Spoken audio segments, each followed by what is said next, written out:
অতি গুরুত্বপূর্ণ 5টা আমলের কথা বলবো ইনশাআল্লাহ। কয়টা আমল? 5টা আমলের কথা বলবো। জীবনের তরে এই 5টা আমল সারা জীবন নিয়মিত আঁকড়ে ধরবেন, আমল করবেন। যারা নিয়ত করতেছেন হাত তোলেন। আল্লাহ আমাদের সবাইকে আমল করার তৌফিক দান করুন। আল্লাহ আমাদের সবাইকে কবুল আর মঞ্জুর করুন।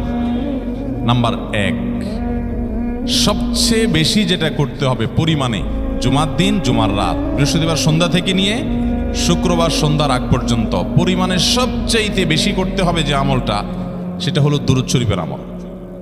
কিসের আমল? ভাইরা, দুরূদ এমন একটা আমল, আপনি যদি শুধু দুরূদের এই আমলটাকে আঁকড়ে ধরেন, সবসময় আপনার মুখ দিয়ে দুরূদ বের হতে থাকে, পড়তে থাকেন,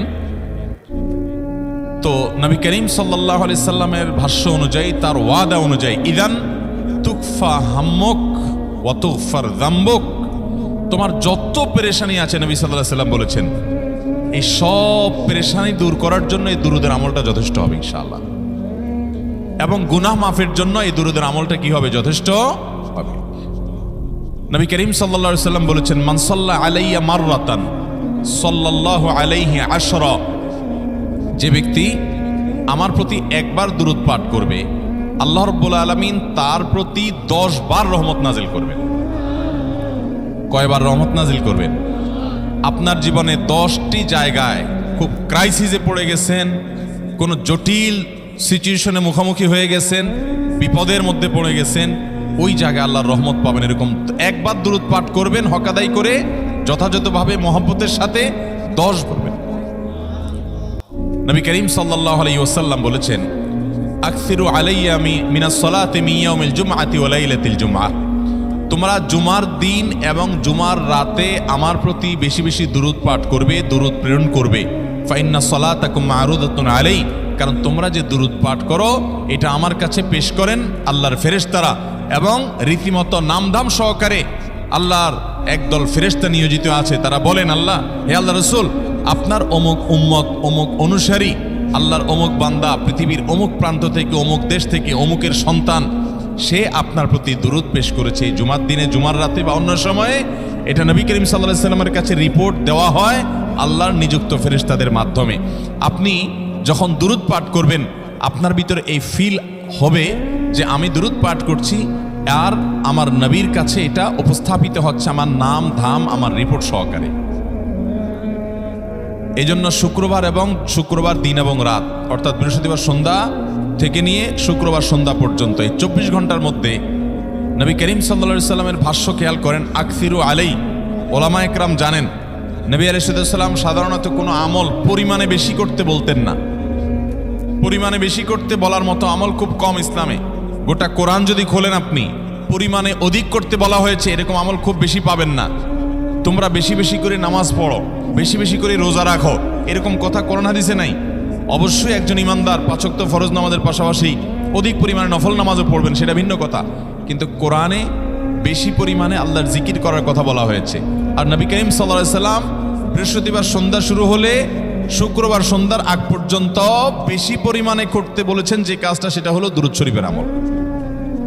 অতএব ভাইরা আমার, বৃহস্পতিবার সন্ধ্যা থেকে নিয়ে শুক্রবার সন্ধ্যা পর্যন্ত, আপনি দোকানদার মানুষ, বৃহস্পতিবারে ব্যবসা করছেন, দোকানদারি করছেন, কোনো অসুবিধা নাই। আপনার অবসর সময়গুলোতে মুখ দিয়ে দুরূদ পড়তে থাকবেন। দুরূদের মধ্যে সবচেয়ে শ্রেষ্ঠ দুরূদ হলো নামাজে যেটা পড়েন, দুরূদ ইব্রাহিম, আল্লাহুম্মা সাল্লি আলা মুহাম্মদ ওয়া আলা আলি মুহাম্মদ কামা সাল্লাইতা আলা ইব্রাহিম ওয়া আলা আলি ইব্রাহিম ইন্নাকা হামিদুম, আল্লাহুম্মা বারিক আলা মুহাম্মদ ওয়া আলা আলি মুহাম্মদ কামা বারাকতা আলা ইব্রাহিম ওয়া আলা আলি ইব্রাহিম ইন্নাকা হামিদুম। তাহলে দুরূদের এই আমলটা, এটা করার জন্য আল্লাহ তাআলা এমন সহজ করে দিয়েছেন যে ওযুর প্রয়োজন নাই। আপনার ওযু নাই, তারপর আপনি দুরূদ পাঠ করতে পারবেন। এবং আপনি এই বড় দুরূদ পড়ার মতো সময় নাই, তো আপনি একবারে সবচেয়ে সংক্ষিপ্ত দুরূদ পড়েন সাল্লাল্লাহু আলাইহি ওয়াসাল্লাম, তাতেও দুরূদ পাঠের সওয়াব পাবেন। চেষ্টা করব তো ইনশাআল্লাহ। শুক্রবার আসবে, দুরূদ বেশি বেশি করে পাঠ করব। আপনি দোকানে কাজ করেন, আপনার দোকানে আপনার সহকর্মী আরও কাজের লোক আছে, আপনি সবাইকে স্মরণ করাবার জন্য নিজে জোরে জোরে দুরূদ শরীফ পড়বেন এবং বলবেন যে শুক্রবার শুরু হয়ে গেছে, সবাই দুরূদ শরীফের আমল করো। ভাইরা আমার, আমি আমার জীবনের কথা বলতে পারি। আমার জীবনে ওই যে হাদিসের উপরে ইয়াকিন এবং বিশ্বাস আলহামদুলিল্লাহ ছিল, আমার জীবনে আমি অনেকবার দেখেছি এরকম জটিল পরিস্থিতি হয়েছে যে দেয়ালে পিঠ থেকে গেছে, নড়ার জায়গা নাই, আর কোনো আপাত দৃষ্টি থেকে এই বিপদ থেকে উদ্ধারের কোনো পথ নাই। দুরুদ, ইস্তেগফার, দোয়া ইউনুস, এই 3 আমল, পাশাপাশি ইয়াজাল জালালে ওয়াল ইকরাম, এই 4টা জিনিসকে এমন ভাবে ধরছে, বিশেষ করে দুরুদ, স্পেশালি সারাক্ষণ দুরুদ। আল্লাহ রাব্বুল আলামিন এমন ভাবে সহযোগিতা করেছেন, এমন ভাবে উদ্ধার করেছেন যে কল্পনা করলে অবাক লাগে এখন যে এটা কিভাবে সম্ভব। ভাইরা আমার, এক সাহাবী নবী করিম সাল্লাল্লাহু আলাইহি ওয়াসাল্লামের কাছে এসে বলছে, ইয়া রাসূলুল্লাহ, আমি যে দোয়া করি এই দোয়ার মধ্যে আমি নিজের জন্য করব, আমার ছেলে মেয়ের জন্য করব, অনেক কিছু করব, এটা সেটা, রিজিক চাইবো, সুস্থতা চাইবো, অনেক কিছুই তো আল্লাহর কাছে চাইবো। আপনি তো আল্লাহর রাসূল, আপনার জন্য দোয়া করলে আমাদেরই লাভ, একবার দোয়া করলে আল্লাহ 10 বার রহমত নাজিল করবেন, তো আপনার জন্য আমার দোয়ার ভিতরে কত পার্সেন্ট রাখবো? সাহাবী বারবার বিভিন্ন পার্সেন্টেজ বলছিলেন যে 3 ভাগের 1 ভাগ আপনার জন্য রাখি ইয়া রাসূলুল্লাহ, অর্ধেক রাখি, আরো বেশি করে রাখি। তিনি যত বলছেন নবী করিম সাল্লাল্লাহু আলাইহি ওয়াসাল্লাম আরো বাড়ানোর জন্য তাকে উৎসাহ দিচ্ছিলেন। এক পর্যায়ে যখন তিনি বললেন, ইয়া রাসূলুল্লাহ, আমি আমার কোন দোয়ার সবটুকু যখন আপনার জন্য নিবেদন করব, আমি কোন একবার যখন দোয়া করব, দোয়া শুধু আপনার জন্যই করব যখন, অর্থাৎ পিওর দুরূদ যখন পড়ব, নিজের জন্য আর কিছু চাইব না, শুধু আপনার জন্যই যদি চাই কোনোবার, তাহলে তখন নবী করিম সাল্লাল্লাহু আলাইহি ওয়াসাল্লাম বলেছেন, ইদান তুকফা হাম্মুক ওয়া তুগফার যামবুক, তাহলে তোমার সকল পেরেশানি থেকে উদ্ধারের জন্য এই দুরূদটাই যথেষ্ট হয়ে যাবে, এবং তোমার সকল গুনাহ মাফের জন্য এটা যথেষ্ট হয়ে যাবে। মোহতারাম হাজিরিন, দুরুদের আমলটা এত সুন্দর আমল, কিন্তু আবার তাড়াহুড়া করে পড়বেন না, সাল্লাল্লাহু আলাইহি ওয়াসাল্লাম সাল্লাল্লাহু আলাইহি ওয়াসাল্লাম সাল্লাল্লাহু আলাইহি ওয়াসাল্লাম সাল্লাল্লাহু আলাইহি ওয়াসাল্লাম সংখ্যা বাড়ানোর জন্য হুলস্থুল করে পড়লেন না, মুহাব্বতের সাথে সাল্লাল্লাহু আলাইহি ওয়াসাল্লাম সাল্লাল্লাহু আলাইহি ওয়াসাল্লাম আল্লাহুম্মা সাল্লি আলা মুহাম্মদ, অর্থ বুঝে বুঝে আল্লাহুম্মা সাল্লি আলা মুহাম্মদ মানে কি, আল্লাহ আপনি মুহাম্মদের প্রতি শান্তি বর্ষণ করুন। আরে ভাই, মুহাম্মদ সাল্লাল্লাহু আলাইহি ওয়াসাল্লামের প্রতি আল্লাহ তাআলা শান্তি এমনি বর্ষণ করবে, আপনি আমি দোয়া করলেও করবে, না করলেও। কিন্তু মাঝখান থেকে আমরা, ভাইরা আমার, কোনো বড় কর্মকর্তার কাছে আপনার কোনো কাজের ঠেকা আছে, কর্মকর্তার ওই ছেলেটার আপনি দেখছেন যে খাচ্ছে না, আপনি যদি বলেন, স্যার ছেলেটা খাচ্ছে না স্যার, একটু ডাক্তার দেখান স্যার, এভাবে তো বাঁচবে না, ওর কষ্ট হচ্ছে স্যার, আপনি বললেও উনি ওনার ছেলের দিকে কেয়ার করবে, কিন্তু আপনি এটা বলার কারণে তার নৈকট্য পাবেন কি পাবেন না, তার সিম্প্যাথি পাবেন কি পাবেন না।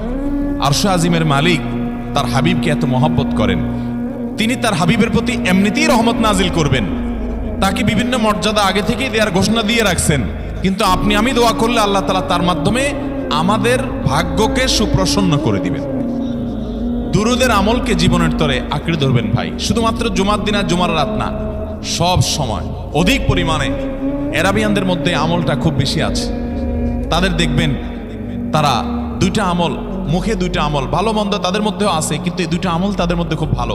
বেশিরভাগ মানুষই দেখা যায় অবসর সময়ে আস্তাগফিরুল্লাহ, ইস্তিগফার করছে অথবা দুরুদের আমল করছে। আমাদের অবসর সব সময়গুলো নিয়ে গেছে মোবাইল ফোন। ভাইরা আমার, 4 বছর 5 বছর 6 বছর 7 বছর 10 বছর ধরে মোবাইল টিপতেছেন, ফেসবুক টিপতেছেন, ইউটিউব টিপতেছেন। বুকে হাত দিয়ে আমাকে জবাব দেয়া লাগবে না, নিজের বিবেককে একটু জবাব দেন। এই 10 বছর ফেসবুক, ইউটিউব, টিকটক, হোয়াটসঅ্যাপ টিপে আপনার অর্জন কি হয়েছে একটু হিসাব মিলান। এই যে স্ক্রল করতেছেন আঙ্গুল দিয়া, ঘন্টাকে ঘন্টা এই আঙ্গুল দিয়ে টানছেন টানছেন, নিচের দিকে যাচ্ছেন স্ক্রল করে ফেসবুকে, ইউটিউবে, একের পর এক, আপনার জীবনে অর্জনটা কি হয়েছে বলেন? ভাইরা আমার, এই মোবাইলের নিয়ন্ত্রণ করতে হবে, প্রয়োজনে ব্যবহার করতে হবে, কিন্তু এটাকে অনিয়ন্ত্রিত ব্যবহার করা যাবে না। একেবারে যখন তখন সারাদিন টিপাটিপি করলেন, আজকাল তো পোলাপান টয়লেটে গেলেও নিয়ে যায়। আল্লাহ তাআলা আমাদেরকে এই রোগ থেকে বেঁচে থাকার তৌফিক দান করুন। ভাইরা আমার, জীবনটাকে পরিবর্তন করতে হয়, সারা জীবন তো একরকম থাকলে হবে না। বহুত পাগলামি করেছি, আসুন নিজেকে সংশোধন করি। তাহলে জুমার দিন উপলক্ষে 1 নম্বরের আমল বলেছি, বেশি বেশি কোন আমল করতে হবে? সারা জীবন মনে রাখবো তো ইনশাআল্লাহ। বাসা বাড়িতে পরিবার লোকদেরকে মনে করাবো তো ইনশাআল্লাহ। আমি আমার ড্রাইভার থাকুক, আমার ছেলে মেয়ে থাকুক, আমার পরিবারের লোক থাকুক, আমি আমার কথা আপনাদের বলি উৎসাহের জন্য, যে জুমার দিন শুরু হয়ে গেলে আমি, শুধু আমি না, আমার পরিবার অন্যান্যরাও একে অন্যকে আমরা স্মরণ করে দিই। কে কে দুরূদ পড়তে কতবার পড়ছো, কেউ পড়ছে কিনা একবারও, সন্ধ্যা হয়ে গেছে, অনেকক্ষণ হয়ে গেছে, সবাই শুরু করি, আমলটা করবো তো ইনশাআল্লাহ। নাম্বার 1। নাম্বার 2, জুমার দিন উপলক্ষে অন্য যে কোনো দিনের চাইতে জুমার দিন অর্থাৎ শুক্রবারের ফজর নামাজ পুরুষরা মসজিদে জামাতের সাথে পড়বেন, জামাতের সাথে পড়ার নিয়ত করবেন পাক্কা। কারণ অন্য যে কোনো দিনের ফজর নামাজ না, শুধুমাত্র যত নামাজ আছে, নবী করিম সাল্লাল্লাহু আলাইহি সাল্লাম বলেছেন আফদালুস সালাওয়াতে ইনদাল্লাহ, আল্লাহর কাছে দুনিয়ার সব নামাজের মধ্যে, 5 ওয়াক্ত সাধারণ নামাজগুলোর মধ্যে সবচেয়ে উত্তম নামাজ হলো সলাতুল ফজরে মাআল জামাআতে ইয়াউমাল জুমআ, জুমার দিন ফজরের নামাজ জামাতের সাথে আদায় করা হলো যত নামাজ আছে এর মধ্যে সবচেয়ে শ্রেষ্ঠ নামাজ। তাহলে জুমার দিনে এই বিষয়টা বিশেষভাবে খেয়াল রাখবো। জুমার দিন ফজর নামাজটা পুরুষরা কোথায় পড়বো, এবং সেটা বৃহস্পতিবার থেকে পরিকল্পনা শুরু করবো যে কালকের ফজর নামাজ যাতে কোনো অবস্থাতে আমার মিস না হয়। আমাদের আখিরাতের ব্যবসা এটা ভাই, আখিরাতের কারেন্সি সংগ্রহ করা। যত খুঁটে খুঁটে ভালো ভালো আমলগুলো করবেন, আপনার আমল নামাতে আমল সওয়াব জমা হতে থাকবে। চেষ্টা করবো তো ইনশাআল্লাহ। আমাদেরকে শয়তান অন্যদিন ফজরের নামাজ পড়ার সুযোগ হলেও শয়তান এমনভাবে আমাদেরকে ধোঁকা দেয়, শুক্রবারে ফজরটা পড়াটা সবচেয়ে বেশি কঠিন হয়ে যায়। কেন জানেন? কারণ ইবলিস তো জানে হাদিস, আপনি জানেন না, হয়তো অনেকে হয়তো আজকে শুনছেন, আমি কোনো হাদিস না জানতে পারি, ইবলিস ঠিকই জানে যে ফজর নামাজ এই দিন যদিও জামাতের সাথে ফজর পড়ে ফেলে তাহলে তোর আখিরাতের ব্যবসা অনেক দূর আগে যাবে। ওর সাথে তো আমাদের বাবা আদমের সাথে সেই চ্যালেঞ্জ, আদম আলাইহিস সালামকে সিজদা করতে বলা হয়েছে, সে তো করে নাই, তার সৌজন্য বা তার জন্য সিজদা নিবেদন করে নাই। আল্লাহ তাআলা সেজন্য তাকে জান্নাত থেকে বের করে দিয়েছে। তার কারণে এই ইবলিস তখনই আল্লাহর সাথে, আল্লাহর সামনে চ্যালেঞ্জ ছুড়ে দিয়েছে আদম আলাইহিস সালামের সাথে যে লাউ হুয়ান্নাহুম আজমাইন, আমি আদমের সব সন্তানগুলোকে পথহারা করে ছাড়বো, ওদেরকে জান্নাতের পথে চলতে দিব না। এই জন্য আল্লাহ তাআলার কাছে সে কিছু পাওয়ার চাইয়া নিছে। এর ভিতরে একটা হলো কিয়ামত পর্যন্ত হায়াত পাবে, আরেকটা হলো আমাদের রগের সাথে সে মিশতে পারে, রক্ত প্রবাহের সাথে মিশতে পারে, শরীরের মধ্যে প্রভাব সৃষ্টি করতে পারে, আমাদেরকে দুর্বল করতে পারে, মন্দ দিকে টানতে পারে, ভালো কাজ যেন না হয় মনে মনে কুমন্ত্রণা সৃষ্টি করতে পারে। এই পাওয়ার সে নিয়ে এসেছে। এই জন্য তার সাথে আমাদের চ্যালেঞ্জ। সে হাদিস জানে যে জুমার দিন ফজর পড়লে আমাদের অনেক লাভ হয়ে যাবে। এই জন্য সে বৃহস্পতিবার রাতে, অন্য দিন যদি আপনি 10টা 11টা বা 11:30টায় ঘুমান, 12টায় ঘুমান, জুমার দিন অর্থাৎ বৃহস্পতিবার দিবাগত রাতে আইসা ইবলিস বলে, আরে পাগল হইছস, কালকে হলো শুক্রবার, দোকানদারি নাই, ব্যবসা নাই, চাকরি নাই, মহিলাদেরকে বলে কালকে পোলাপানের স্কুল নাই, মাদ্রাসা নাই, আজকে একটু টক শো, মিষ্টি শো, নাটক, সিনেমা, ইউটিউব, ফেসবুক, ওয়াজই শুন অন্তত। শয়তান কি বলে, ঠিক আছে তো যদি এত ফিল্ম দেখতে মনে না চায়, তো যদি মুসলমান হস, নেককার হস, তো ঠিক আছে অমুক হুজুরের ওয়াজ শুন। এই হুজুরের ওয়াজ শোনাত লাগাই দিয়ে রাতে 1টা 2টা পর্যন্ত পার করে দিল। এরপরে ফজর নামাজ ওর জামাতের সাথে মিস শেষ। ভাইরা আমার, প্রত্যেক বৃহস্পতিবার আসলে সন্ধ্যার সময় প্রতিজ্ঞা করব, সপ্তাহের অন্য দিন যদি আমার ত্রুটি বিচ্যুতি হয়ও আমি সেটাকে কারেকশন করার চেষ্টা করব, কিন্তু শুক্রবার ফজরটা পুরুষ হিসাবে আমি জামাতের সাথে পড়বই পড়বো। তার জন্য রাতে আগে আগে শোবো, ডাবল ট্রিপল অ্যালার্ম দিয়ে শোবো, অন্য নামাজি বন্ধুকে বলবো ফোন দিয়ে ডেকে দিবি, একে অন্যের সহযোগিতা করব, কিন্তু ফজরের নামাজ জুমার দিন ছাড়বো না ইনশাআল্লাহ। ঠিক আছে তো? কয়টা আমল হলো? 2টা। মনে রাখবেন তো ইনশাআল্লাহ। আগামী বছর তো আমার মাহফিল আমি আর করব না, কিন্তু আগামী বছর যে মাহফিল করবেন সে আলোচককে আমি রিকোয়েস্ট করবো ইনশাআল্লাহ, আয়োজকরা এটার সবক জননায় আগামী বছর দিতে পারবেন তো ইনশাআল্লাহ। আমল যদি করেন তাহলে সবক ঠিকই দিতে পারবেন। ওই যে ভাই সবগুলো শুনে দিছে, কারণ এই আমল করেন। আচ্ছা, 3 নম্বর আমল হলো সূরা কাহাফ পড়বো। কোন সূরা পড়বো? সূরা কাহাফ। যারা কোরআন পড়তে পারেন না তারা শুনবেন, আর যারা পড়তে পারেন তারা নিজে পড়বেন। সূরা কাহাফ যদি জুমার দিন কেউ পড়ে, নবী করিম সাল্লাল্লাহু আলাইহি সাল্লাম বলেছেন এই সূরাটা তার জন্য নূর হবে, নূর, আলো আল্লাহর তরফ থেকে। কিয়ামতের ময়দানে ভয়াবহ গুটগুটে অন্ধকার হবে। কিয়ামতের একটা ভয়াবহ শাস্তি হলো অন্ধকারের শাস্তি। ভাইরা আমার, অন্ধকারের শাস্তি মানে এমন ভয়াবহ অন্ধকার হবে যে দুনিয়ার অন্ধকারের সাথে কোনো তুলনাযোগ্য নয়। সেই ভয়াবহ অন্ধকারে কিছু আমল আছে যে আমলগুলো মানুষের ওই অন্ধকারের মধ্যে আলোর কাজ দিবে। এর মধ্যে একটা হলো অজুর অঙ্গগুলো যদি কেউ ভালো করে অজু করে, সুন্দর করে ডুলে ডুলে যেন শুকনা না থাকে, উত্তম রূপে যদি অজু করে, কেউ পানি অপচয় না করে, পানি অল্প নয় কিন্তু ডলে বেশি, সুন্দর করে যদি কেউ অজু করে, এই অজুর অঙ্গগুলো কিয়ামতের ময়দানে উজ্জ্বল হয়ে জলজল করে জ্বলতে থাকে এবং তার জন্য আলোর কাজ দেয়। সবাই যখন অন্ধকারের আযাবের মধ্যে নিমজ্জিত থাকে, হাহুতাশ করে, তখন এই ব্যক্তির এই আমলটা তার আলো ভূমিকা আসে। আর আরেকটা হলো এই সূরা কাহফ।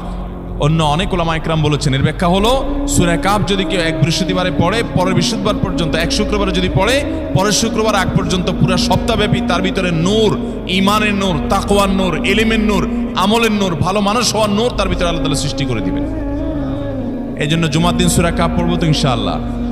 আলহামদুলিল্লাহ ভাই, আপনাদেরকে যে আমলগুলো করছি এগুলো আমি, আমার পরিবার সদস্য, পরিচিত, সহকর্মী, আমি চেষ্টা করি সবাইকে স্মরণ করানোর এবং আমল করার চেষ্টা করি। আপনাদেরকেও বলছি ভাই, জুমার দিন যেহেতু, অতএব আজকে জুমার দিন উপলক্ষে বলে যাচ্ছি, জুমার দিনের এই 14-15টা আমলের মধ্যে সামারি করে আমি 5টা আমল করে দিচ্ছি যে এগুলোর গুরুত্ব অনেক বেশি অন্য অনেকগুলো চাইতে, এগুলো বিশেষভাবে করব। তাহলে এর মধ্যে প্রথমটা চলে গেল দুরুদ বেশি বেশি করে পড়ব। দ্বিতীয়টা হলো জুমার দিনের ফজর নামাজ কোন অবস্থাতে জামাতের সাথে পড়া মিস করব না, কারণ নবী সাল্লাল্লাহু আলাইহি সাল্লাম বলেছেন সকল নামাজের মধ্যে সবচেয়ে সেরা, উত্তম, শ্রেষ্ঠ নামাজ, অর্থাৎ ওয়াক্তিয়া নামাজের মধ্যে সবচেয়ে শ্রেষ্ঠ নামাজ হলো জুমার দিনের ফজরের নামাজ জামাতের সাথে পড়া। তাহলে মহিলারা কি করবে? মহিলারা পুরুষদেরকে উঠায় উঠায় মসজিদে পাঠিয়ে দিবে এবং সহযোগিতা করবে, তাহলে তার মাধ্যমে তারাও একই সওয়াব পেয়ে যাবে। আর 3 নম্বর আমলে বলেছিলাম সূরা কাহফ, এটা নারী পুরুষ সবাই করবে বেশি বেশি করে, ঠিক আছে তো ইনশাআল্লাহ? আমরা অনেক ভাই আছি সপ্তাহের 6 দিন আমাদের কোরআন পড়ার সুযোগ হয় না, তো অন্তত জুমার দিন সূরা কাহফটা যদি আপনি বাধ্যতামূলক করেন, আলহামদুলিল্লাহ, এটা অনেক বড় সূরা, পড়তে আপনার 20-25 মিনিট 30 মিনিট সময় পর্যন্ত লেগে যাবে। আপনি আধা ঘন্টা সময় ধরে যদি আস্তে আস্তে সুন্দর করে পড়েন, তো সপ্তাহে একবার অন্তত কোরআনের সাথে আপনি সময় দিলেন। আরেকটা সুসংবাদ শুনেন, সূরা কাহফ যদি কেউ মুখস্থ করে, তেলাওয়াত করে নিয়মিত, বিশেষ করে সূরা কাহফের প্রথম 10টা আয়াত যদি কেউ মুখস্থ করে, নবী করিম সাল্লাল্লাহু আলাইহি সাল্লাম বলেছেন কিয়ামতের আগে দাজ্জালের যে ফিতনা আসবে, যেই ফিতনায় বহু মানুষ দাজ্জালকে আল্লাহ মনে করে বেঈমান হয়ে জাহান্নামে যাবে, এই ফিতনা থেকে পৃথিবীতে এমন কোনো নবী ছিল না, এমন কোনো রাসূল আসেন নাই। এই মানব ইতিহাসের প্রথম মানুষ আদম আলাইহিস সালাম থেকে নিয়ে আমাদের মুহাম্মদ সাল্লাল্লাহু আলাইহি সাল্লাম পর্যন্ত এই লক্ষ লক্ষ যত নবী রাসূল এসেছে, সমস্ত নবী রাসূলরা একটা ব্যাপারে সাবধান করে গেছেন, দাজ্জাল আসবে, যে দাজ্জালের হাতে পাওয়ার থাকবে এত বেশি, অলৌকিকত্ব থাকবে এত বেশি, সে মরা মানুষকে জিন্দা করে ফেলবে, জিন্দা মানুষকে বলবে সে মরে যাবে, তার হাতেই সব কন্ট্রোলিং পাওয়ার থাকবে, দুনিয়ার সমস্ত রিজিক তার হাতে কক্ষিগত থাকবে, এমন পাওয়ার থাকবে তাকে দেখে মানুষ বলবে হ্যাঁ এই তো আল্লাহ, এই তো সব কিছু পারে, বেঈমান হয়ে যাবে। এই দাজ্জালের ফিতনায় তোমরা পড়বা না, বেঁচে থাকবা, বুদ্ধি দিয়া বিবেক দিয়ে মানুষ বাঁচতে পারবে না। দাজ্জালের ফিতনা থেকে বাঁচার জন্য সকল নবী রাসূলরা এই জন্য সাবধান করেছেন। আমাদের নবী সাল্লাল্লাহু আলাইহি সাল্লাম নামাজের শেষ বৈঠকে দোয়া মাসুরের জায়গায় একটা দোয়া পড়তেন, আল্লাহুম্মা ইন্নী আউযু বিকা মিন আযাবিন নার ওয়া আযাবিল কবর ওয়া আউযু বিকা মিন ফিতনাতিল মাহইয়া ওয়াল মামাত ওয়া আউযু বিকা মিন শাররি ফিতনাতিল মাসীহিদ দাজ্জাল। আল্লাহ আপনার কাছে দাজ্জালের ফিতনা থেকে পানা চাই। 1450 বছর হয়ে গেছে, এখনো দাজ্জালের আবির্ভাব হয় নাই, হবে কিয়ামতের আগে, কখন হবে আল্লাহ ভালো জানেন। কিন্তু নবী সাল্লাল্লাহু আলাইহি সাল্লাম বলেছেন সূরা কাহফের প্রথম 10 আয়াত যদি কেউ মুখস্থ করে, তো এই ব্যক্তিকে আল্লাহ রাব্বুল আলামিন এবং যদি তেলাওয়াত করে, এই ব্যক্তিকে আমলের মাধ্যমে দাজ্জালের ফিতনা থেকে আল্লাহ বাঁচিয়ে রাখবেন। দাজ্জাল তো অনেক পরের কথা, কোথাকার কোন আল্লাহর প্রতি অবিশ্বাসী মুশরিক বা কাফের খেলোয়াড় একটু পায়ের ভিলকি দেখায়, লক্ষ লক্ষ কোটি কোটি মানুষ হুমড়ি খেয়ে তার ভক্ত হয়ে ইমানি চেতনা, আমলি চেতনা, তাকওয়া, তাহারাত সব খুঁয়ে বসে থাকে। আর সেখানে দাজ্জালের মতো এরকম মিরাকল, সব মিরাকল তার হাতে থাকবে। এরকম পরিস্থিতি যখন আসবে তখন মানুষ কি করবে? এখন এই যে তথ্য প্রযুক্তির উন্নতির এই সময়ে কত মুসলমানের সন্তান বেঈমান হয়ে যাচ্ছে, বিজ্ঞানেরই তারা আল্লাহ বানায় বসে থাকতেছে, আছে না নাই? ধারণামূলক বিষয়কে তারা চূড়ান্ত বিষয় বানিয়ে বসে আছে, বেঈমান হয়ে যাচ্ছে। এবং টাকার যে কারিশমা, টাকা দিলে সব হয়ে যায়, টাকা নাই তো কিছুই হয় না। এই জন্য বেঈমান হয়ে অনেকে বলে যে টাকাই নাকি দ্বিতীয় খোদা, নাউজুবিল্লাহ। ভাইরা আমার, দুনিয়ার এই ভেলকি কি দেখছি আমরা, কিয়ামতের আগে ভেলকি আরো অনেক দেখবে আমাদের পরবর্তী প্রজন্ম, আমাদের ছেলে মেয়েরা, নাতিপুতিরা আরো অনেক ভেলকি দেখবে, এমন ভেলকি দেখবে যে তাদের আল্লাহর প্রতি ঈমান আনা, আখিরাতের প্রতি বিশ্বাস করাটা কঠিন থেকে কঠিন হয়ে যাবে। এরকম পরিস্থিতি তৈরি হবে দুনিয়াতে। তথ্য প্রযুক্তির উন্নতির নাম দিয়ে, এটার নাম দিয়ে, সেটার নাম দিয়ে মানুষের জীবনযাত্রা সহজ হবে, কিন্তু এর মাধ্যমে মানুষের ঈমান দুর্বল হওয়ার অনেক সম্ভাবনা, শঙ্কা তৈরি হবে এবং শয়তান সেগুলো সৃষ্টি করবে। এই আশঙ্কা থেকে বাঁচার জন্য সূরা কাহফটা হলো মহৌষধের মতো। অতএব জুমার দিন প্রত্যেক শুক্রবারে সূরা কাহফ পড়ব তো ইনশাআল্লাহ।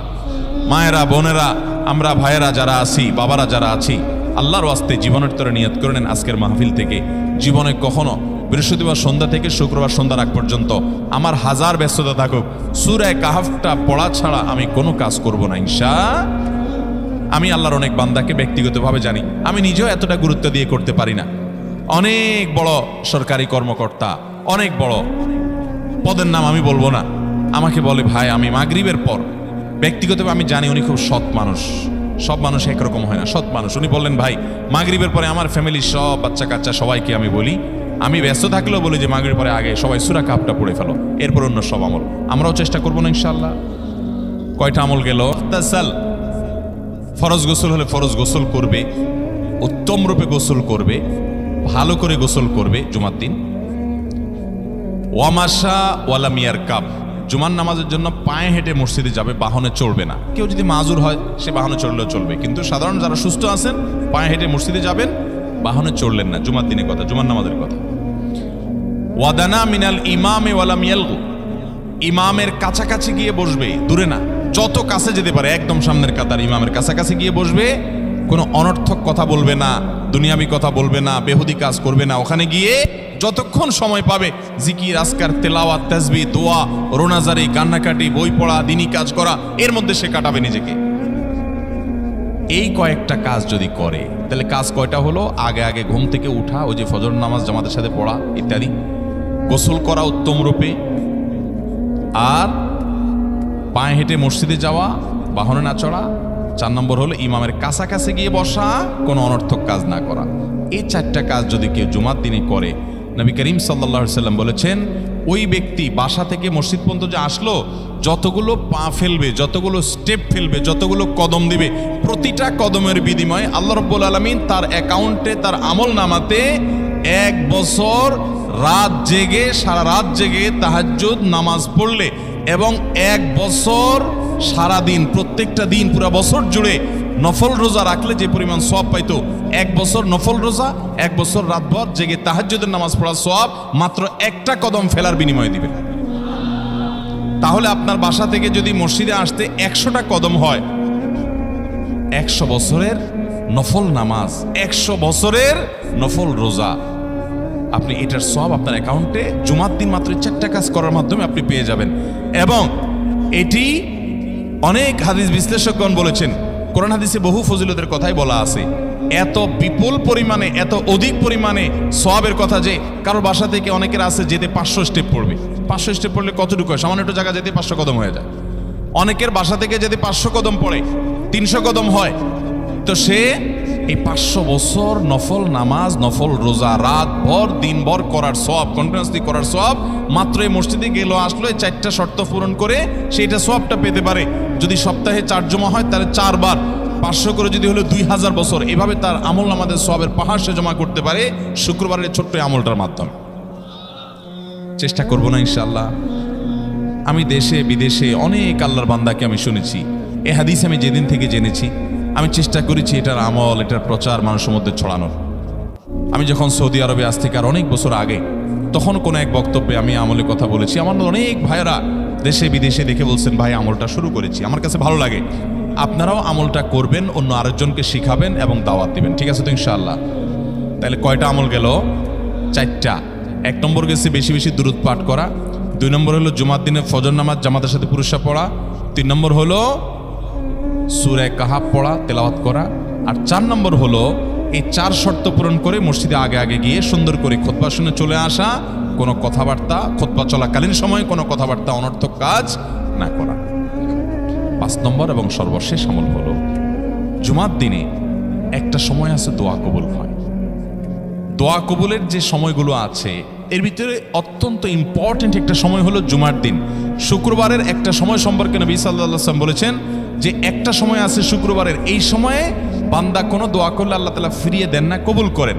কিন্তু সময়টা যে ঠিক কখন এটা হাদিসে নবী সাল্লাল্লাহু আলাইহি ওয়াসাল্লাম বলেন নাই, যাতে করে হয়তো আমরা সারা দিনেরই কম বেশি দোয়ার চেষ্টা করি।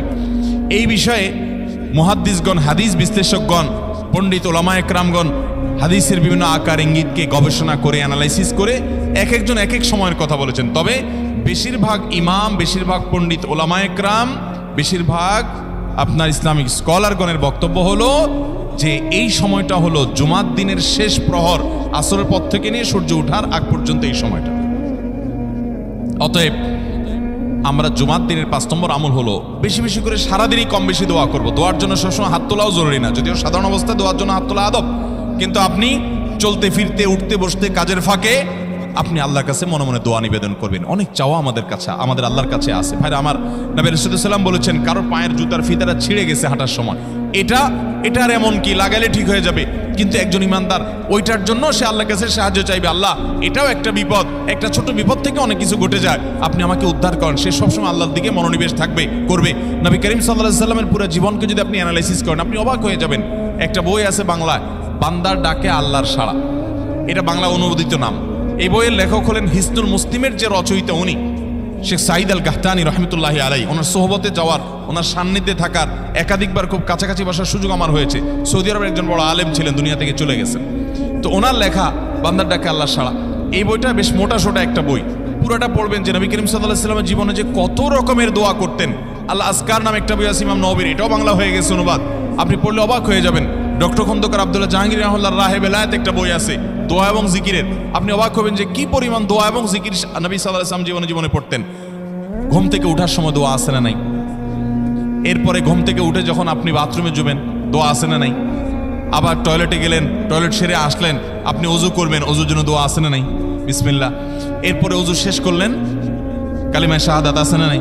এরপরে আপনি যখন ঘর থেকে বের হয়ে মসজিদে যাবেন, বের হওয়ার দোয়া আছে। বের হয়ে আপনি মসজিদে যাচ্ছেন, যাই পথে পড়ার আলাদা দোয়া আছে। এরপরে আপনি মসজিদে প্রবেশ করবেন, তার জন্য দোয়া আছে। মসজিদে ঢুকার পরে মসজিদে ঢুকার নামাজ আছে। এরপরে মসজিদে নামাজ বন্দিগি ইবাদত জিকির করে বের হচ্ছেন, সেটার জন্য আবার দোয়া আছে। আবার আপনি যাচ্ছেন, কাজকর্মে যাচ্ছেন, বাজারে যাচ্ছেন, সেটার দোয়া আছে। স্ত্রী সহবাস করার সময় দোয়া আছে। দোয়া নাই, জিকির নাই, এমন কোনো মুহূর্তে ইমানদারের জীবনে থাকতে পারে না। নবী করিম সাল্লাল্লাহু আলাইহি ওয়াসাল্লাম এই পরিমাণ দোয়া করতেন। এই জন্য ভাইরা, দোয়া যদি সবসময় করতে কষ্ট হয় হাত তুলতে, আপনি হাত তোলা ছাড়া শুক্রবারে দোয়া করেন, দোয়াটা অনেক বেশি করা দরকার। আমাদের কত জিনিস আল্লাহর কাছে চাইতে হয়, আমরা আল্লাহর কাছে চাই না। পেটে অসুখ হয়েছে, আমরা ডাক্তারের কথা মাথায় আগে আসে। আপনি ওষুধ খান, ওষুধ খাওয়া সুন্নত, কিন্তু ইমানদার সবকিছুর আগে আল্লাহর কথা স্মরণ করবে এবং আল্লাহর কাছে বলবে আল্লাহ আপনি সহজ করে দেন। আপনার অসুখ হয়েছে, সবকিছুর আগে নাপার কথা মনে আসে, আরে ভাই প্যারাসিটামলের কথা মনে আসে, এটা দোষের না, কিন্তু আপনার মনে আগে আসতে হবে যে নবী সাল্লাল্লাহু আলাইহি ওয়াসাল্লাম দোয়া শিক্ষা দিয়েছেন, যদি কেউ ব্যথার জায়গায় হাত দেয় এবং পড়ে আউযু বিইজ্জাতিল্লাহি ওয়া কুদরাতিহি মিন শাররি মা আজিদু ওয়া হাজির, আল্লাহ রাব্বুল আলামিন তার ব্যথা দূর করে দিবেন। এক সাহাবী এই হাদিসের উপর আমল করে তৎক্ষণাৎ তার ব্যথা দূর করেছেন। শুধু ইয়াকিনের অভাব, শুধু বিশ্বাসের অভাব, ঈমানের অভাব। তাহলে আমাদের আল্লাহর দিকে মনোনিবেশ করতে হবে দোয়ার জন্য বেশি বেশি। তাহলে শুক্রবারে 5 নম্বর আমল হলো বেশি বেশি কি করবো? ইনশাআল্লাহ দোয়া, বেশি বেশি দোয়া করবেন, উঠতে বসতে চলতে ফিরতে। বিশেষভাবে সূর্য ডুবার আগের যে সময়টা শুক্রবার, অর্থাৎ দিনের শেষ সময়টা, বিশেষভাবে আল্লাহ তাআলার কাছে দোয়া করব। ঠিক আছে তো ইনশাআল্লাহ? কয়টা আমল বললাম? 5টা আমল। 1, বেশি বেশি দুরূদ। 2, ফজর নামাজ জামাতের সাথে পড়া পুরুষরা, মহিলারা অক্তমতো পড়বেন, পুরুষদেরকে পাঠিয়ে দিবেন মসজিদে।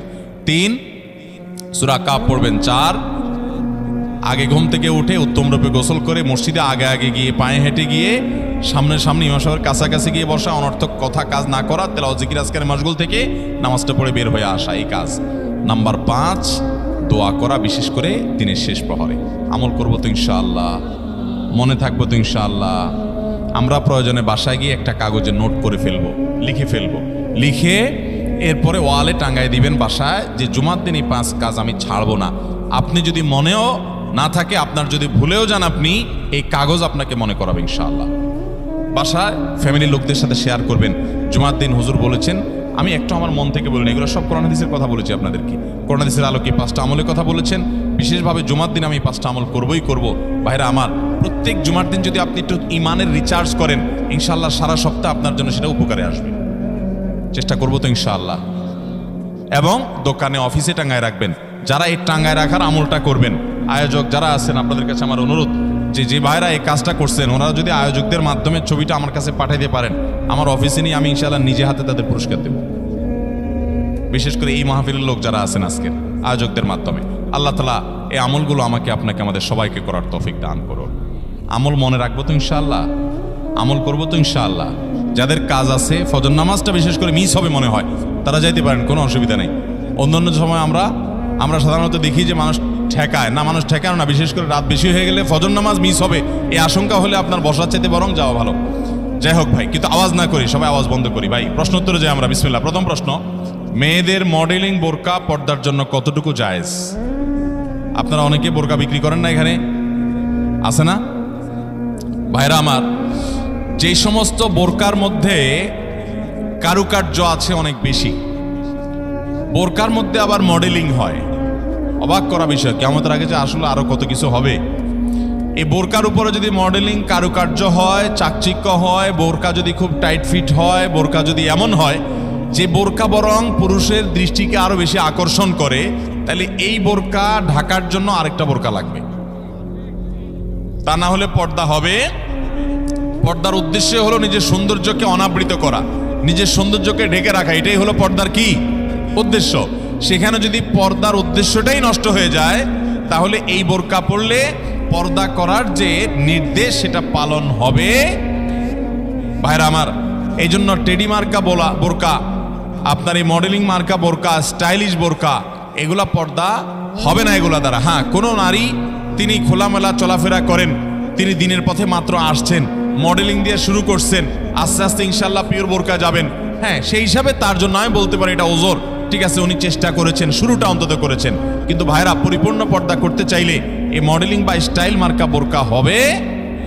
আচ্ছা বলেন তো, আপনার আমার মা বোন বা স্ত্রীকে যদি আমরা বাহিরে নিয়ে যাই, তাদের সাথে আমরা বাহিরে যাই, তারা যদি খোলামেলা পোশাক পরে যায় বা এমন পোশাক পরে যায় যেটা সব পুরুষের দৃষ্টিকে আকৃষ্ট করে, তাহলে অন্য সব পুরুষরা তার দিকে তাকাইলে আপনার কাছে ভালো লাগে না খারাপ লাগে? কেমনে খারাপ লাগে? অনেক পুরুষ তো আছে বউয়ের ছবি ফেসবুকে দিয়ে বলে আপনাদের ভাবি কেমন হলো বললেন। অনেক পুরুষ এ কাম করে না? ফেসবুকে আবার কমেন্টে নিচে দিয়া দোস্তরা লেখে, দোস্ত ভাবি অনেক সুন্দর, মাশাআল্লাহ, আবার মাশাআল্লাহ লেখে। এরপরে আবার দোস্ত আবার রিপ্লাইতে দেয় কি, ধন্যবাদ দোস্ত, মানে আমার বউরে তুই সুন্দর বলছস, তার মানে তুই দেখছস, মনে মনে জল্পনা কল্পনা করছস, করে আবার লিখছস, এই জন্য তোর ধন্যবাদ। ভাইরা আমার, মানুষের বিবেক যখন লোপ পেয়ে যায় তখন সে হিতাহিত জ্ঞান হারিয়ে ফেলে। আমাদের মা, আমাদের বোন, আমাদের মেয়ে, আমাদের স্ত্রী, তাদেরকে নিয়ে আমরা যখন খোলামেলা পোশাকে যাব, কোনো বিয়েতে আপনি যখন যাবেন, কোনো মার্কেটে যাবেন, একেবারে চাকচিক্যপূর্ণ পোশাক, একদম খোলামেলা অশ্লীল, তো জগতে বা রাস্তায় যত পুরুষরা তাদেরকে দেখবে, এই সৌন্দর্য দেখার পর পুরুষদের মনে মনে তাকে নিয়ে বাজে চিন্তা, জল্পনা কল্পনা, মনে মনে জেনা, এটা হবে কি হবে না?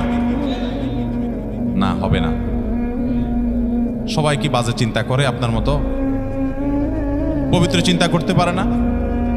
কি বলেন ভাইরা আমার? যারা নিজেদের বউকে নিয়ে এটা নিয়ে সন্দেহে আছেন, আমি তাদেরকে বলতেছি, আমাকে উত্তর দেওয়া লাগবে না, আপনার নিজেকে প্রশ্ন করেন, নিজের বিবেককে প্রশ্ন করেন। আপনি এরকম মহিলা রাস্তাঘাটে দেখলে আপনার কি হাল হয়? আপনি যা যা চিন্তা করেন, আপনার বউ, আপনার মা বোনকে নিয়ে এভাবে আপনি বের হলে অন্যরাও সে চিন্তাই করে। আল্লাহ আমাদের বিবেকটাকে খোলার তৌফিক দান করুন। আমি মিডল ইস্টে, বিশেষ করে সৌদি আরবে অনেক মানুষ দেখছি, দিনদারির নামগন্ধ নেয়, টাকা নিচে সে জুব্বা পরে, হারাম কাজ করে, বিড়ি খায়, সিগারেট খায়, 2 নম্বরই করে, মানে মুসলমান হিসেবে কোনো ভালো মুসলমান না। কিন্তু গল্লির ঠাওয়ার ঠিক আছে, জায়গা মতো সে একেবারে সুসের মতো সোজা, বইয়ের ব্যাপারে পরিপূর্ণ পর্দা মেনটেন করে, কোনো রাষ্ট্রীয় নির্দেশের কারণে না। বেশিরভাগ পুরুষরা এটা করে এই জন্য, কারণ সে জানে তো সে নিজে অন্যের মেয়েকে খোলামেলা দেখলে কি জল্পনা কল্পনা তার মনে আসে সে জানে, অতএব তার স্ত্রীকে নিয়ে গেলে অন্যরা কি জল্পনা করবে সে জানে, এই জন্য তার আত্মসম্মান বোধের জায়গা থেকে সেইটা করে। মুসলমান নারী, তার ভিতরে আত্মসম্মান বোধ থাকবে যে আমাকে নিয়ে মানুষ বাজে চিন্তা করবে, জল্পনা কল্পনা করবে, নোংরা চিন্তা করবে, এটা কোনো নারী করতে দিতে পারে? একজন খোলামেলা বেপর্দা নারীকে দেখে যত মানুষ মনে মনে তাকে জেনা করে, সে মনের কথাগুলো যদি মানুষ বলতো, এই নারী জুতা দিয়ে পিটতে পিটতে রাস্তা যাইত। কিন্তু সে মনে মনে মানুষের এই জেনার কাজ সে করে যাচ্ছে। আল্লাহ আমাদেরকে পর্দার গুরুত্ব বোঝার তৌফিক দান করুন। এটা নারীর জন্য অসম্মান না, এটা নারীর জন্য বরং সম্মানের, এটা নারীর ইজ্জত রক্ষার জন্য সবচেয়ে বড় মাধ্যম। আমাদের সেকুলার, অতি সেকুলার, উগ্র নাস্তিক বন্ধুরা বলে যে হুজুরদের মনটাই খারাপ, এই বেটারা বলে মহিলা দেখতে বলে তাদের বলে অবস্থা খারাপ হয়, এই বেটাদের চরিত্রই খারাপ। অর্থাৎ আমাদের এই ভাইরা যারা এই সমালোচনা করতেছেন, আমাদের এই ভাইগুলোর দ্বারা মনে হচ্ছে যে ওনাদের মনের ভিতরে কোনো এই সমস্ত বাজে চিন্তা আসে না, ওনাদের মনটা একদম ফেরেশতার মতো পবিত্র। এরকম যাদের কোনো চিন্তা জল্পনা কল্পনা আসে না, এরা হয় মিথ্যুক আর না হলে রোগী। হয় এগুলারে ডাক্তার দেখাইতে হবে, পুরুষত্বের ঘাটতি আছে, আর নাহলে মিথ্যুক। আল্লাহ তাআলা সৃষ্টি করেছেন এভাবে, তোমার কোনো মনে চিন্তাই বাজে আসে না, তোমার মতো এই অসুস্থ মানুষ, তোমার তো হাসপাতালে ভর্তি হওয়া উচিত। আল্লাহ রাব্বুল আলামিন আমাদেরকে পর্দার গুরুত্ব বোঝার তৌফিক দান করুন। অনেক পুরুষ আছে নিজের বউয়ের জন্য চাকচিক্যপূর্ণ বোরকা পরে নিয়ে যান। না ভাই, আপনার বউর যত সাজগোজ সব বাসা বাড়িতে হবে একান্তে। আপনি বাইরে রাস্তাঘাটে কেন বিলে বেড়াচ্ছেন? মহর দিয়ে বিয়ে করছেন আপনি, আর রাস্তাঘাটে মানুষকে দেখা বেড়াচ্ছেন। আত্মসম্মান বোধ থাকা উচিত। আল্লাহ আমাদেরকে পর্দার গুরুত্ব বোঝার তৌফিক দান করুন। তাহলে স্টাইলি বোরকা এগুলো পড়লে কিন্তু কাজ হবে না, বোরকার কাজ হবে না। আমি এখান থেকে গ্রামে যাব এবং ওই দিনই আবার চলে আসব, এক্ষেত্রে আমার নামাজ কি কসর করতে হবে? দেখুন, গ্রামে আমরা প্রত্যেকে যার যার বাড়িতে যখন যাব, সেটা আমাদের মূল ঠিকানা, আসল ঠিকানা হলে সেখানে আমি 1 ঘন্টার জন্য যদি যাই, নামাজ আমাকে পুরো পড়তে হবে। নিজের স্থায়ী ঠিকানাতে কখনো কসর হয়? পথে কসর হবে। বাড়িতে যখন চলে গেছেন, আপনার বাড়ি কুমিল্লাতে, আপনার বাড়ি চট্টগ্রামে, আপনার বাড়ি বগুড়াতে বা খুলনাতে বা সিলেটে, আপনার বাড়ি যেখানেই হোক না কেন, যখন সফরের দূরত্ব হবে, নিজের স্থায়ী ঠিকানায় 1 ঘন্টার জন্য যদি যান, সেখানে পুরো নামাজ পড়তে হবে, কসর চলবে। কিন্তু কিছু লোক আছে গ্রামে বাড়ি আছে, ঠিক আছে, কিন্তু তাদের গ্রামের বাড়ি এখন আর স্থায়ী ঠিকানা না। ধরুন আপনি ঢাকা শহরে বাড়ি কিনছেন বা ফ্ল্যাট কিনছেন, পাসপোর্টে, এনআইডিতে, সরকারি সব কাগজে পত্রে ঠিকানাতে আপনি স্থায়ী ঠিকানাও এটা, বর্তমান ঠিকানাও এটা। গ্রামের বাড়ি আছে কিন্তু ওইটা আপনার স্থায়ীও না, বর্তমান ঠিকানাও না, জাস্ট বেড়াইতে যান, ভাই বেড়াদাররা আছে, অন্যরা আছে, তাহলে ওইটাতে আপনি গেস্ট, সেখানে আপনি কসর পড়বেন। এবং এটা আপনার স্থায়ী এবং বর্তমান ঠিকানা হলে, অনেকে আছে বাড়িতে জমি জমা আছে, শুধুমাত্র থাকার ঘরবাড়িও নাই এবং ভাগযোগ হয়ে গেছে, সে শুধু গেস্ট হিসেবে যায়, ভাইদের মেহমান হয়ে যায়, তাহলে সে কসর পড়বে। আর না হলে স্থায়ী ঠিকানায় গেলে 1 ঘন্টার জন্য সে কি করতে হবে? পুরো নামাজ পড়তে হবে, যদি স্থায়ী ঠিকানা হয় তার গ্রাম। এরপরে প্রশ্ন হলো, আমি অনেকবার তওবা করেছি, প্রত্যেকবারই ভঙ্গ হয়েছে, তাহলে কি আমি মুনাফিক হয়ে গেছি? না ভাই, তওবা হওয়ার পর তওবা ভেঙে যাওয়াটা অস্বাভাবিক নয়। আপনারা খুশি হবেন শুনে, আমাদের রব আল্লাহ রাব্বুল আলামিনের একটা গুণবাচক নাম হলো তাওয়াব। কি নাম ভাই? তাওয়াবের মানে জানেন? আল্লাহু আকবার।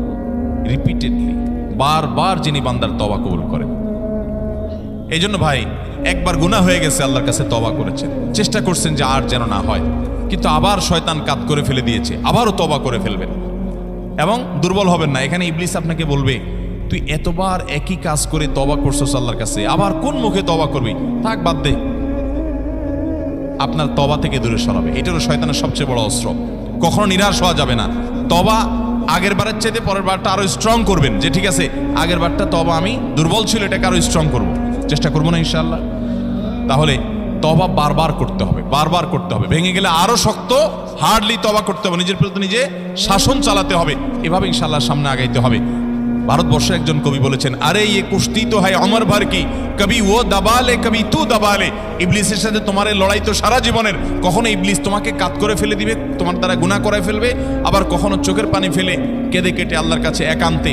ভাইরা, কিছু নির্জন সময় কাটানো দরকার। আমাদের কোনো নির্জন সময় নাই। নির্জন সময় হলে ওই মোবাইলে আমরা ঢুকে পড়ি, মোবাইল টোবাইল বন্ধ করে ফেলে দিনে রাতে 24 ঘন্টার ভিতরে 5 ওয়াক্ত নামাজের পরে আগে যে কোনো সময় অন্তত 2-4-5টা মিনিট একটু চিন্তা ভাবনা করবেন, একটু নিজের হিসাব মিলাবেন, আল্লাহর সাথে কথা বলবেন। আজকে একটা গুনাহ হয়ে গেছে, আজকে একটা কাস্টমার মহিলা আসছে, তার সৌন্দর্য দেখে তাকে নিয়ে বাজে চিন্তা জল্পনা কল্পনা করেছি, নোংরামি করেছেন, গুনাহ কাজ করেছেন। কোনো কাস্টমার এসেছে, তার সাথে ফাঁকি ঝুঁকি দিয়েছেন, 2 নাম্বারই করেছেন, মিথ্যা কথা বলেছেন, কিনা দর এত আছে বলেছেন, আসলে এত আসে নাই। এই যে মিথ্যা বলেছেন কয়টা টাকার জন্য, এই টাকা দুনিয়াতে থেকে যাবে, মিথ্যাটা আপনার আমলনামা যুক্ত হয়ে আখিরাতে যাবে। এইসব কথা চিন্তা করে আল্লাহর কাছে চোখের পানি ফেলে একান্তে, আল্লাহ করে ফেলেছি আজকে শয়তানের পালায় পড়ে, আল্লাহ খেয়াল ছিল না, আপনি মাফ করে দেন। মালিক, আপনি মাফ না করলে কিয়ামতের ময়দানের শাস্তি হবে ভয়াবহ। দুনিয়াতে আপনি ছেড়ে দেন, আল্লাহ মাফ করে দেন। মাফ চায়া দুনিয়া থেকে ওইটাকে নিষ্পত্তি করেন, একটু চোখের পানি ফেলেন, সিজদায় পড়ে যান, 2 রাকাত সালাতুত তওবা নামাজ পড়ে আল্লাহর কাছে মাফ চান, এরপরের দিন আরো স্ট্রং করেন। এভাবে আপনি লড়াই চালাতে থাকবেন। আরে এই কুস্তি তো হয় অমর ভর কি, কবি ও দাবালে কবি তু দাবালে। শয়তান গুনাহ কমা আপনার দ্বারা করায় সে জিতে যাবে, আর আপনি তওবা করে চোখের পানি ফেলে গুনাহ মাফ করিয়ে তারপরে আপনি শয়তানের উপরে জিতে যাবেন। তওবা করতে থাকবো তো ইনশাআল্লাহ। তওবা করতে কখনো ক্লান্ত হবেন, তওবা অব্যাহত রাখবেন, অনবরত রাখবেন। দুনিয়াতে কোনো ফেরেশতা মানুষ নাই, সবাই গুনাহ